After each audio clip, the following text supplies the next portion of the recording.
நேற்று வரைக்கும் 20 ரூபாய்க்கு விற்றுட்டு இருந்த பூ இந்த வாரம் எவ்வளோன்னு கேட்டால் 25 ரூபான்றாங்க. கேட்டதும் எனக்கே கொஞ்சம் கஷ்டமாக போயிடுச்சுங்க. சரின்னு மல்லிகைப்பூ வாங்கிட்டு நானும் கட்ட ஆரம்பிச்சிட்டேன். இந்த கவின் வேறு கட்டும்போது குறுக்க கை நீட்டி, அம்மா எனக்கு பூ வேணுமா, இந்த பூ எடுத்து கொடுமான்னு கேட்டுகிட்டே இருந்தார். அவருக்கும் கொஞ்சம் சின்ன சின்ன வீணா பூனை போல் எடுத்து கொடுத்துட்டு நானும் சைடு பை சைடாக பூ கட்டிக்கிட்டே இருந்தேன். அப்போவும் அவர் தொல்லை பண்ணுறதை நிறுத்துகிற மாதிரி தெரிலங்க. அவருக்கு கொஞ்சம் பூ எடுத்து கொடுத்துட்டு அவரும் இந்த பக்கம் பூ வச்சுட்டு விளையாண்டார். நானும் இந்த பக்கம் பூ கட்டிக்கிட்டே இருந்தேன். எனக்கு மல்லிகைப்பூ வச்சுக்க ரொம்ப பிடிக்கும். உங்களுக்கு பிடிக்குமான்னு கமெண்ட்டில் சொல்லுங்கள். நான் காலேஜ் படிக்கும் போதெல்லாம் போகிற வழியில் நிறைய மல்லி தோட்டம் இருக்கும். அங்கெல்லாம் பூ பறிச்சிட்டே இருப்பாங்க. போகும்போது நாங்கள் வேடிக்கை பார்த்துட்டே போவோம். ரிட்டன் ஈவினிங் வீட்டுக்கு வரும்போது ஒரு சில டைம்லாம் பூ பறிப்பாங்க. அப்போல்லாம் வாங்கி எடுத்துகிட்டு போய் வீட்டில் கட்டி வச்சுப்போம்.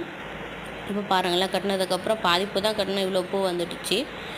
திரும்ப இது கட்ட ஆரம்பிச்சிட்டேன்.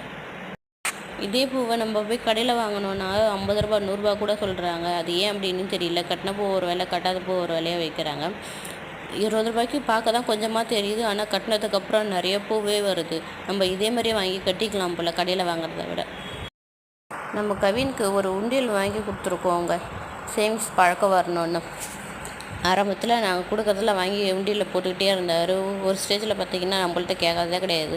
நம்ம எங்கே காசு வச்சுருக்கோன்னு தெரிஞ்சு பார்த்து அங்கேயே போய் எடுத்து ஒரே உண்டியில் போட்டுக்க ஆரம்பிச்சிட்டாரு. ஒரே நாளே ஃபுல்லாகணும்னு நினச்சிட்டு கேட்டுக்கிட்டே கிடக்கிறாரு.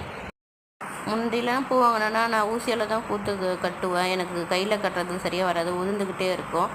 இப்போ தான் கொஞ்சம் கொஞ்சமாக கட்ட கற்றுக்கிட்டேன். பாருங்களேன், பூவும் கட்டி முடிச்சிட்டேன். எவ்வளோ பூ இருக்குன்னு பாருங்களேன். 25 ரூபாய்க்கு கடையில் வாங்கினா 25 ரூபாய்க்கு இதில் பாதி கூட தரமாட்டாங்க. இதே மாதிரி ஒரு நெக்ஸ்ட் வீடியோவில் பார்க்கலாம். பாய்.